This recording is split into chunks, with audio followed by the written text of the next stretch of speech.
વાત વિકસતા ભારતની વિશ્વ ફલક પર કેવી રીતે આગળ વધી રહ્યું છે આપણું ભારત તેની કરીશું વાત।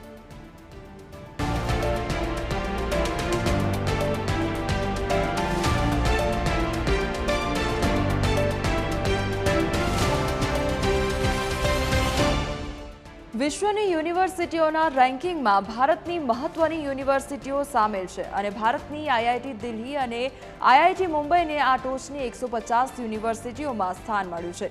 આઈઆઈટી મુંબઈ પાછલા વર્ષે 149માં સ્થાને હતી, જે આગળ વધીને હવે 118માં સ્થાન પર આવી પહોંચી છે, જ્યારે આઈઆઈટી દિલ્હી 47 અંક આગળ વધીને હવે 150માં સ્થાન પર આવી છે। સમગ્ર વિશ્વમાં આ સંસ્થાઓએ ભારતનું નામ વધુ રોશન કર્યું છે।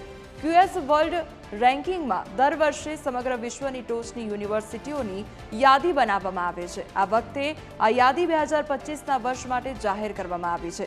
આ યાદીમાં ભારતની 46 યુનિવર્સિટીઓને સ્થાન પ્રાપ્ત થયું છે। ભારતની સામાન્ય ચૂંટણીના પરિણામો બાદ સતત વૈશ્વિક નાણાકીય સંસ્થાઓ પોતાનું મત રજૂ કરી રહી છે।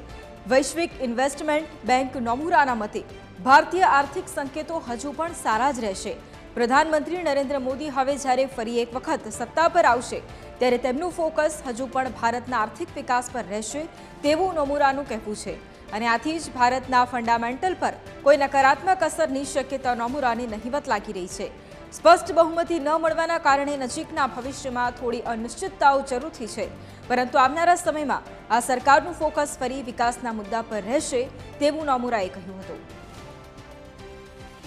એનડીએની ભારતની લોકસભા ચૂંટણીમાં જીત બાદ વિશ્વભરથી સતત નરેન્દ્ર મોદી પર શુભેચ્છાઓનો વરસાદ વરસી રહ્યો છે।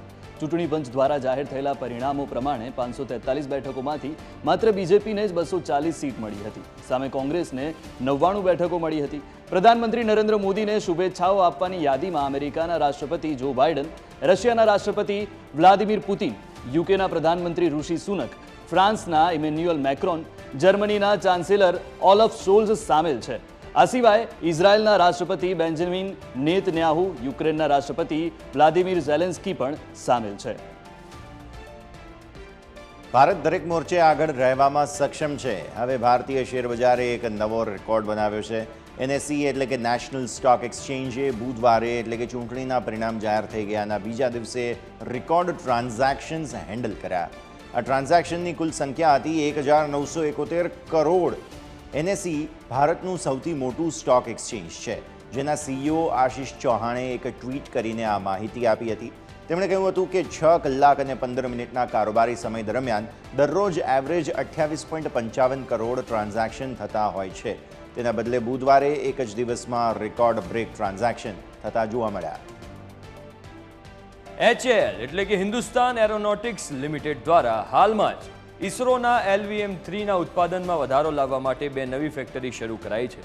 એકમાં પ્રોપેલન્ટ ટેન્કનું ઉત્પાદન થશે, જ્યારે બીજી ફેક્ટરીમાં CNC મશીન બનાવવામાં આવશે।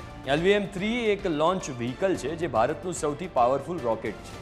હાલની ક્ષમતા પ્રમાણે ઇસરો વર્ષે માત્ર 2 રોકેટ લોન્ચ કરી શકતું હતું, પણ હવે HALની આ 2 નવી ફેક્ટરી સ્થાપિત થવાના કારણે વર્ષે 6 LVM-3 રોકેટ લોન્ચ કરી શકાશે।